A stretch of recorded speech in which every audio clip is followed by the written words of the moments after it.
evening. You're watching the news tonight, your daily roundup of all that has happened across India and the world. I'm Ishan Russell and these are the headlines that we're tracking this evening. Islamic State claims responsibility for the deadly Paris terror attack that left over 120 dead.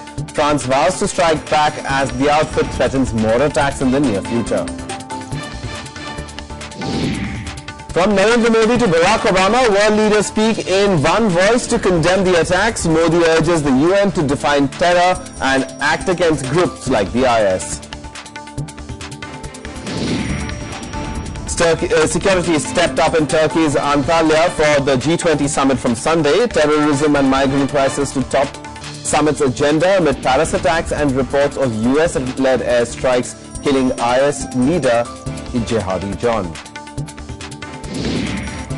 Nitish Kumar, formally elected as the leader of the Grand Alliance Legislature Party, paves way for his third consecutive term as the Chief Minister of Bihar. He will take oath on the 20th of November. And Saina Nehwal has reached the final of the China Open Super Series, defeats former world champion in a bid to defend the title. The top story this evening, the Islamic State group has claimed responsibility for the Paris terror attacks on Friday night that left at least 128 people dead. Around 300 people were also injured in the multiple strikes across the city. In a video, the group has threatened more strikes in the coming days. Terming the attacks as unprecedented, French President François Hollande vowed to hit back at the terror outfit.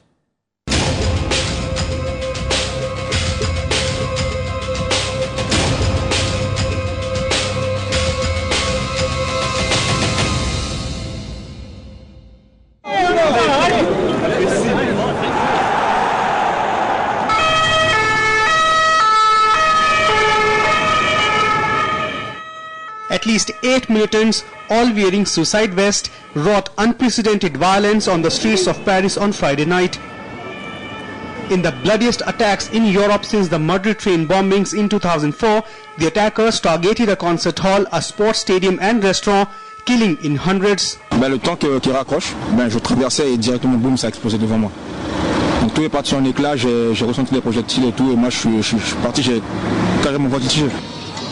The deadliest attack targeted the Bataclan concert hall, a short walk from Charlie Hebdo's office, the site of another deadly shootout by militants in January. Gunmen took many hostages inside the concert hall before the police forces stormed in. Au niveau du bar, donc on a entendu comme des pétards, pour entrer on a cru que c'était des pétards. On s'est retourné et là on a vu moi j'ai vu deux jeunes, pas plus de 25 ans avec des kalachnikovs. French President François Hollande said the needle of suspicion is on the Islamic State group. French ministers and top members of the military met on Saturday for an emergency defense council meeting to discuss the fallout of the attacks. Announcing a 3-day mourning, Hollande vowed to take strong action against the militant group. Mes chers compatriotes, ce qui s'est produit hier à Paris et à Saint-Denis, près du Stade de France, c'est un acte de guerre. Et face à la guerre, le pays doit prendre les décisions appropriées. The terror group later released a video claiming responsibility. It also issued threats of more such attacks in future. Syrian President Bashar al-Assad said the attacks were the results of France's policy, which he claimed was responsible for spread of terror.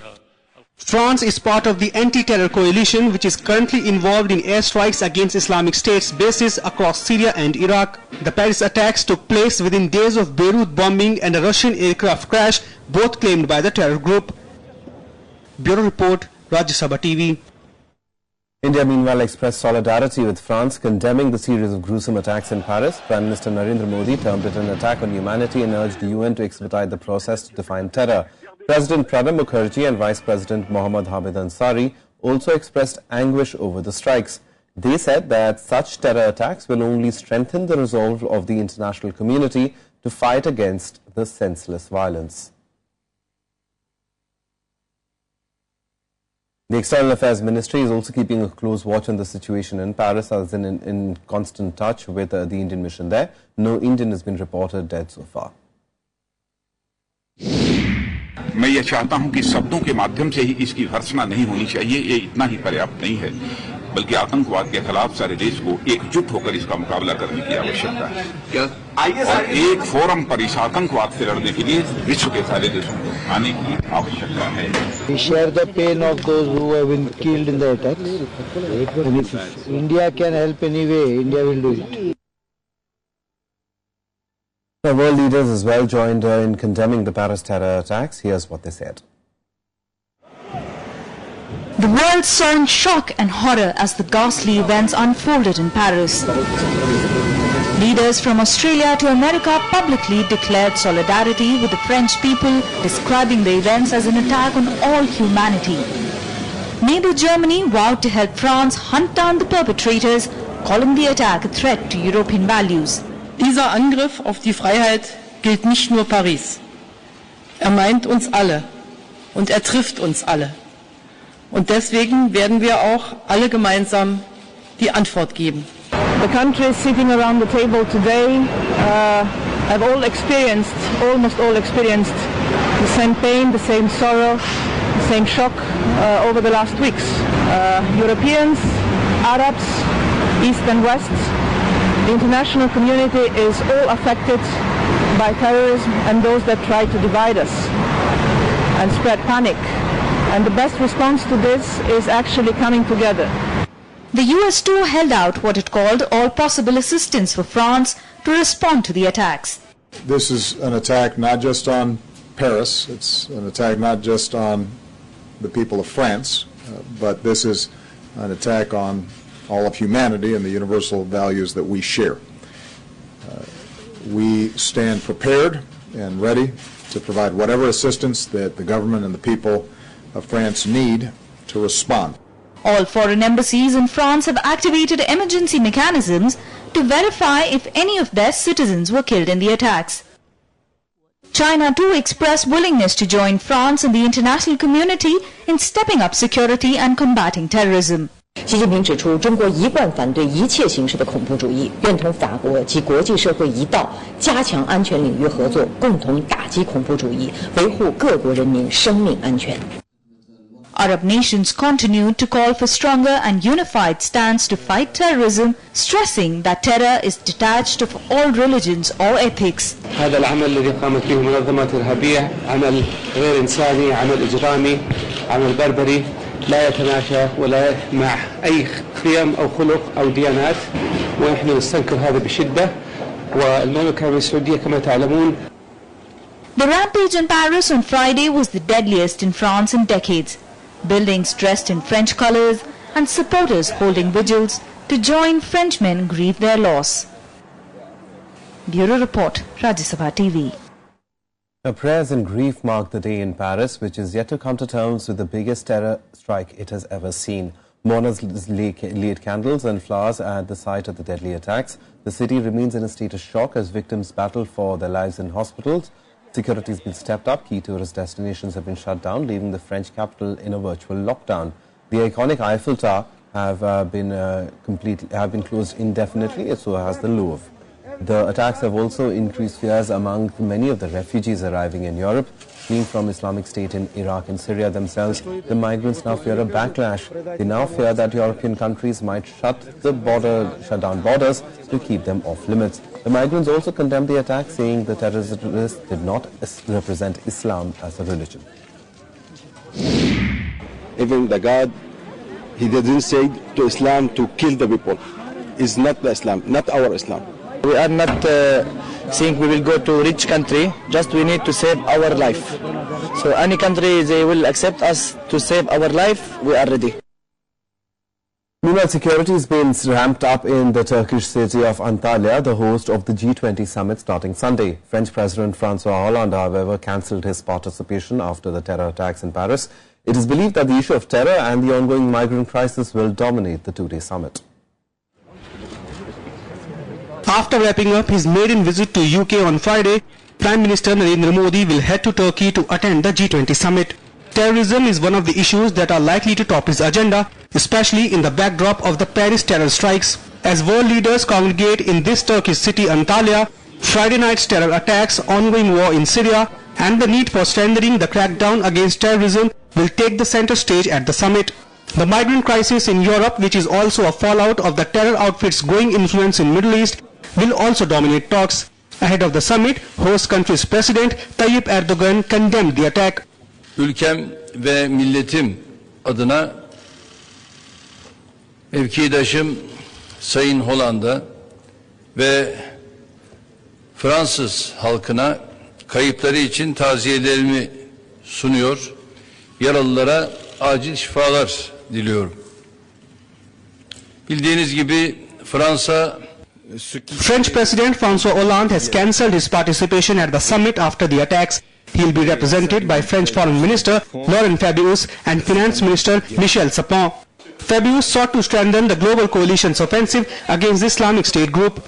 C'est précisément de voir concrètement comment nous pouvons accentuer encore la coordination internationale dans la lutte contre Daesh. Et évidemment, c'est à mettre en relation avec tout ce qui se passe dans le monde. Donc il était important que je sois ici. J'ai réuni un certain nombre.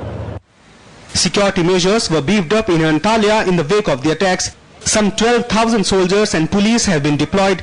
The Turkish military has placed a round-the-clock air defense system to prevent possible missile or drone attacks amid threats from IS. Bureau Report, Rajya Sabha TV. And let's go across to Ambassador Ashok Sachin to help us understand, Ambassador, as far as these terror attacks are concerned, now the main cause perhaps behind them is to really wedge a divide in society, isn't it? With Europe reeling under that migrant crisis, to create differences between people is what the IS's target is, and Europe itself would have to be very careful, not just France.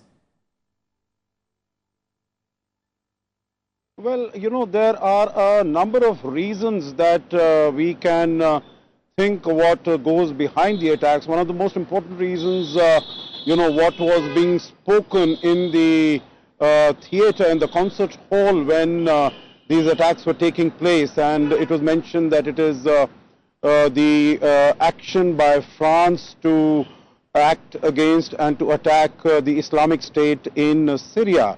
And the attacks were being launched as a repercussion of those attacks by France. But of course, what you have mentioned in terms of the alienation and the discrimination in the society and the lack of integration of several elements of the society in these countries, of course, that plays a very important role, because if you would have noticed what the French president said, that he declared war against the Islamic State, but he also said that there have been elements, there are elements within the country which have helped and which have supported the perpetrators of this attack. And obviously, you know, we know from France it has contributed 1,500 to 2,000 people who have gone to Iraq and Syria, who have got indoctrinated, who have got training, and several of them have come back.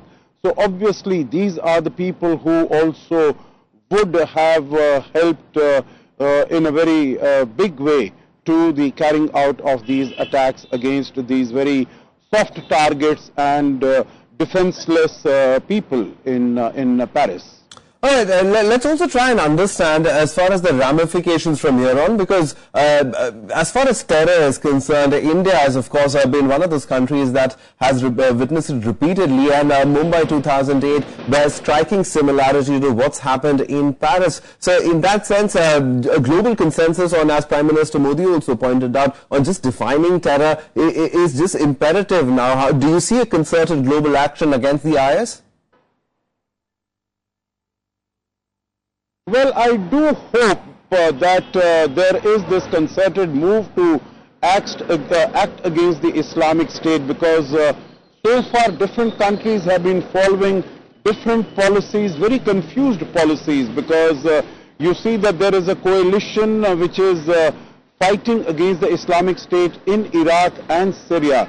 But many members of this coalition, they have their own interests. For instance, as far as the United States is concerned, it has launched attacks against the Islamic State, but it is also equally, if not more, interested in dislodging the Bashar al-Assad's regime in Syria. Actually, the Islamic State in that sense was formed through the help and support and connivance of United States, France and several of the Western powers, basically to dislodge Assad's regime there.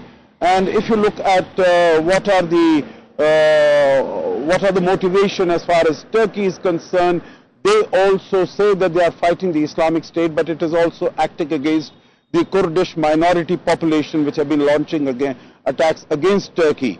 And similarly for Saudi Arabia, Iran, Qatar, UAE, they have their own. So I think there has to be a rethinking, and all these countries will have to decide that the first enemy that they have to confront and that they have to deal with is the Islamic State. They should first deal with and first try to defeat the Islamic State, and after that whatever else is required needs to be done. I think this whole policy of regime change that the United States and some of the Western countries have embarked upon, that has resulted in more violence and oppression and terrorism rather than stability coming to these countries. All right, Mr. Sajjanar, we'll have to leave it over there, but thank you very much for coming in and helping us understand the impact of what's been happening in Paris across the world. Well, other cities, in fact, in Delhi and in India, and those are Delhi and Mumbai and other key cities, have also been put on high alert after the Paris attacks. The police and state governments have been asked to beef up security, including at all foreign embassies and consulates. Security was also stepped up in the national capital outside the French embassy, government buildings and international airport.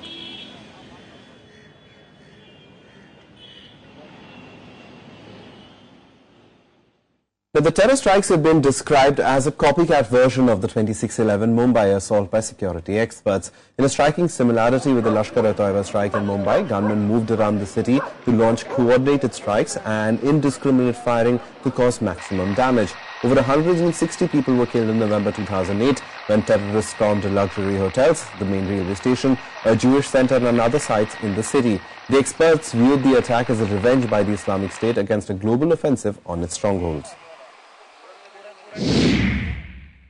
जो firing का incident हुआ है उससे मुझे जो मैंने बंबई में 26 नवंबर को आतंकी हमला चलाया था उसकी याद आ रही है, क्योंकि अगर दोनों टेरर अटैक अगर हम कंपेयर करें तो एक बात सिमिलर है, और पहली बात जो सिमिलर है कि इनोसेंट पीपल को टारगेट करना, जिस तरह से उन लोगों तमाम इनोसेंट लोगों को उन्होंने कैप्टिव किया था, इसका मतलब है कि आज भी दुनिया में उनको आतंक फैलाना है।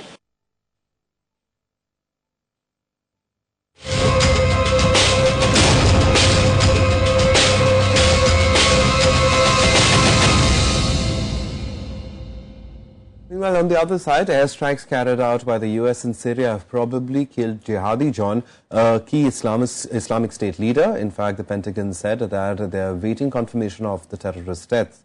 Jihadi John was the masked face in some of the most gruesome beheading videos by the Islamic State in recent times. Jihadi John, the masked IS terrorist seen in number of videos executing hostages, was believed to have been killed in US airstrikes. But Pentagon is yet to officially confirm his death in the strike in Syria's Raqqa town.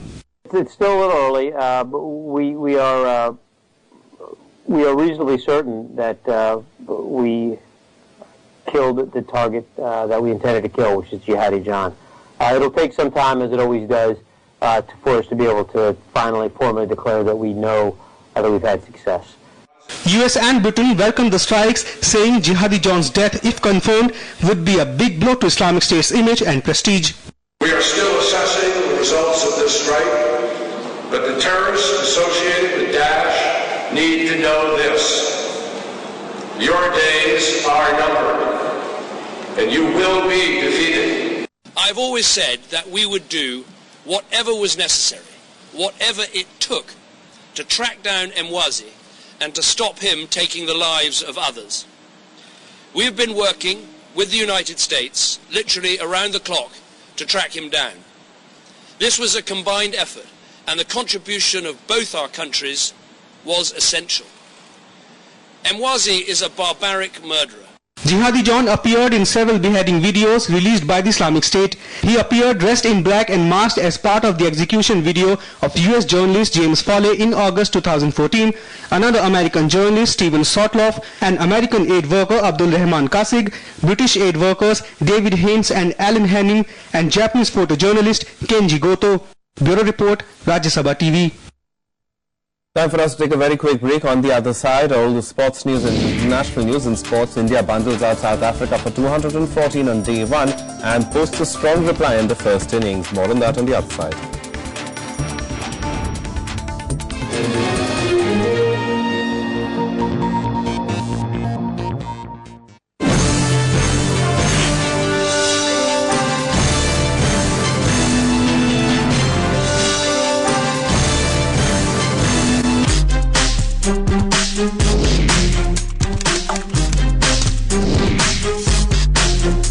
Get live Rajya Sabha session.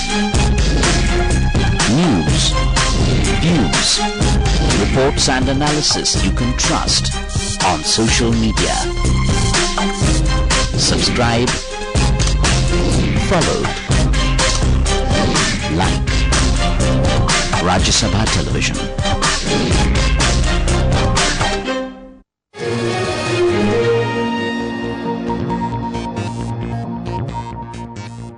Welcome back. You're watching the news tonight. Some domestic political news, and the Grand Alliance today elected Chief Minister designate Nitish Kumar as the leader of its legislature party.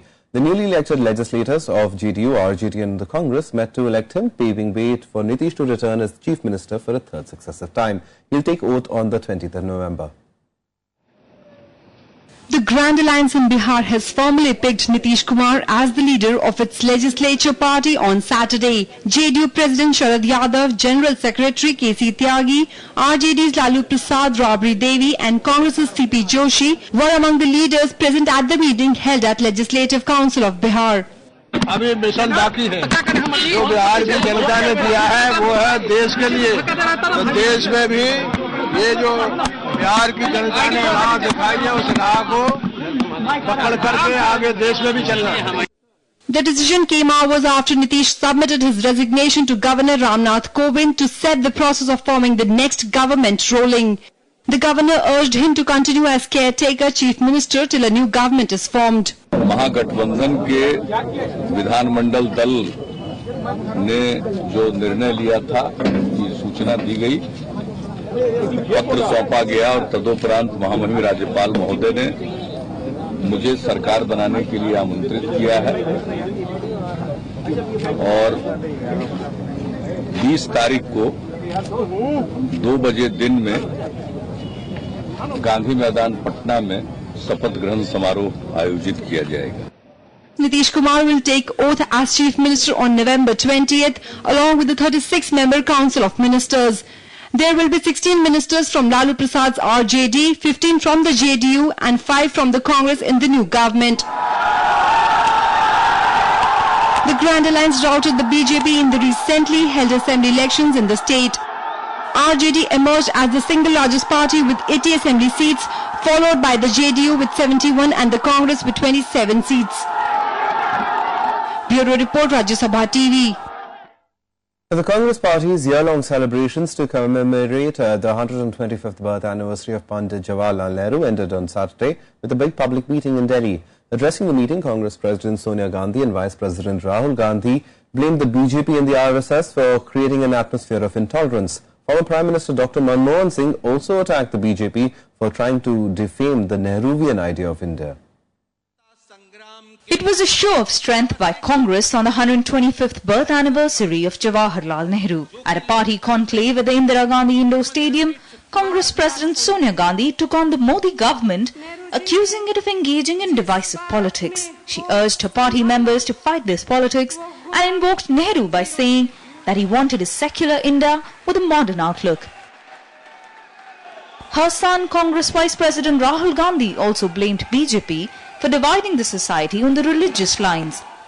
मुझे ये कहने में कोई संकोच नहीं कि आज जो भी सेक्युलर मूल्यों का विरोध करता है वो सिर्फ नेहरू जी का नहीं बल्कि महात्मा गांधी, उनके तमाम साथियों और दूसरे महान नेताओं का भी विरोध कर रहा है।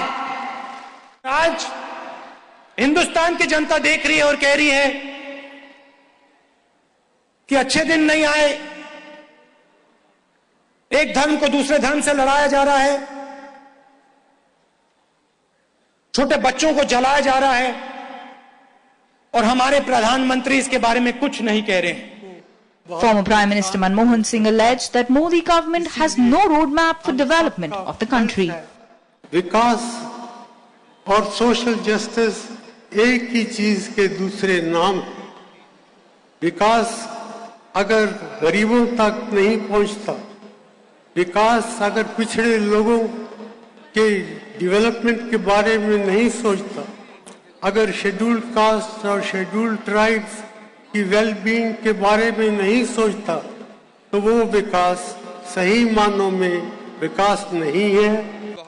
This was the first party conclave since the Grand Alliance's victory in the recent Bihar Assembly elections. Partnering JDU and RJD, Congress made significant gains in the state. It has provided a fresh lifeline to the party, which has been battling poll debacle since the Lok Sabha elections last year.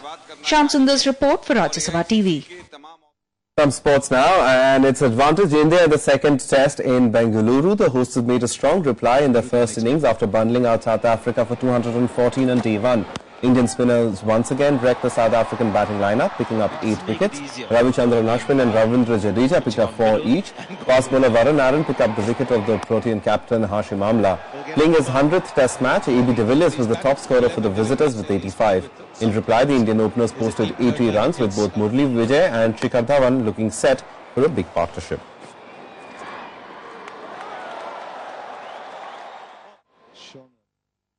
Time now for all the other sporting action in Sports Beat. Saina Nehwal has entered the women's singles final of the China Open Super Series premiere today. The defending champion beat former world champion Yan Wang 21-13, 21-18. This is Saina's 4th career win against her Chinese opponent. BCCI has denied claims by Pakistan Cricket Board that it has been invited to play a series in India next month. However, BCCI did not rule out the possibility of the series. Earlier, the Indian board refused to play cricket with Pakistan amid strained ties over ceasefire violations. IAAF has suspended Russia from athletics for widespread state-sponsored doping. The decision comes after the IAAF Council voted 22-1 in favour of the suspension. The ban will include the 2016 Olympics unless the country demonstrates a major change in their approach and controls. Lucas Lima scored a second-half equaliser as Brazil earned a 1-1 draw with Argentina in the World Cup qualifying match in Buenos Aires. Argentina are winless after 3 matches in the South American zone qualifiers and will face Colombia on Tuesday. Well, that's the news tonight. Good night.